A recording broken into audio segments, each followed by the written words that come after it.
There's an You are. exchange out there that says that they love Canada, and that exchange is Coinbase. They said that they love Canada because the rules are set out and companies are able to engage with regulators compared to the US's lack of clarity and regulation by enforcement for the industry. The news comes just weeks after Binance announced that it would be leaving Canada due to the regulatory environment. And I'm going to pass this one off to you. What do you make of Coinbase's comments? I think Anna might not be able to hear me, so Zach, take it away. I'll take it away. I think the timing is just hella funny, right? Like Binance is like, we're leaving Canada because of regulatory fiction. And Coinbase is like, we love Canada. That's awesome. So anyway, the timing of it is just really rich. I mean, Canada, I think, was sort of like a big bad boogeyman not long ago with some of its actions in the financial sector as it related to censoring certain transactions relating to the trucker protests, whenever that was. So the fact that now Coinbase at least sees Canada a bit more favorably, I think it's funny and just goes to show how bad they view the situation in the U.S., right? They've come out and said the U.K. is looking pretty nice. They obviously set up shop in Bermuda for a pretty novel new derivative exchange. And now they're saying, hey, Canada, we like you too. Anywhere but the U.S. It's kind of what we're seeing out of them lately. So that to me is funny. But Danny, I will toss it to you. Yeah, I'm going to just have to follow on your track there. Like what I'm hearing here is not so much what Coinbase is saying to Canada about Canada, but what Coinbase is saying about itself to all the other exchanges that are no longer in Canada.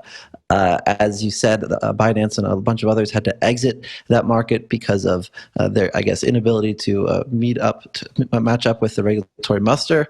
Coinbase is saying, not for us. We're doing fine. We love it here. And with Coinbase's current situation in the U.S., it really does say a lot about where the company is these days on the regulatory landscape. Anna, are you here? What do you think about all this?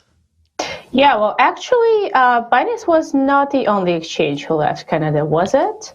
I can't remember right now who else it was, but there was a bunch of them. And that, that makes it interesting. So Coinbase thinks that it can play on the field that had been abandoned by its competitors. But let's see if they can. Let's see how actually friendly Canada will be for the crypto companies, and if they will be able to keep up with all the requirements that are coming. I think Canada's.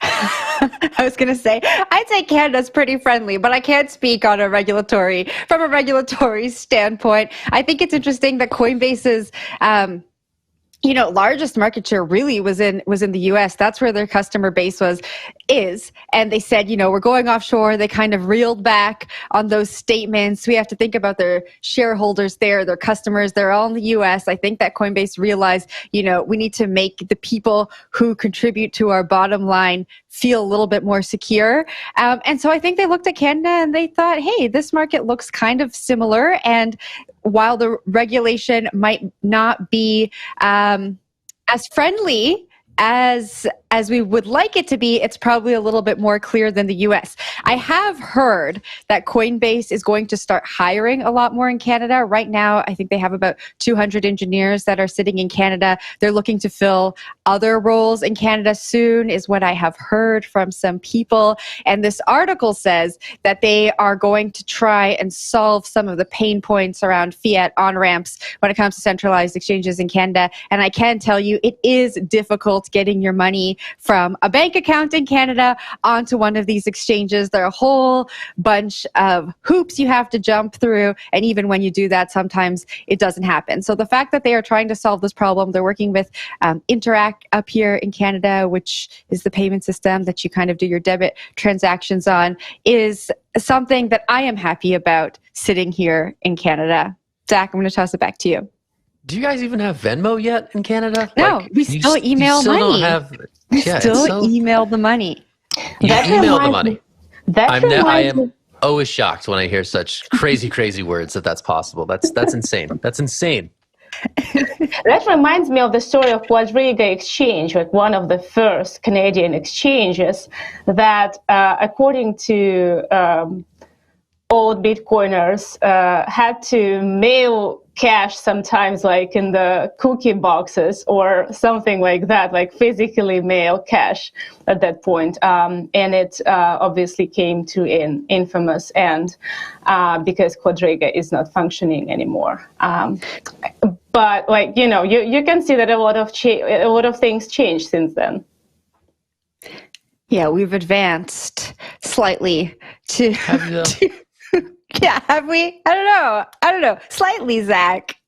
I mean, the Stanley Cup Finals, it's like two teams in the Sun Belt. That is seriously just a slap in the face to Canada, if you ask me.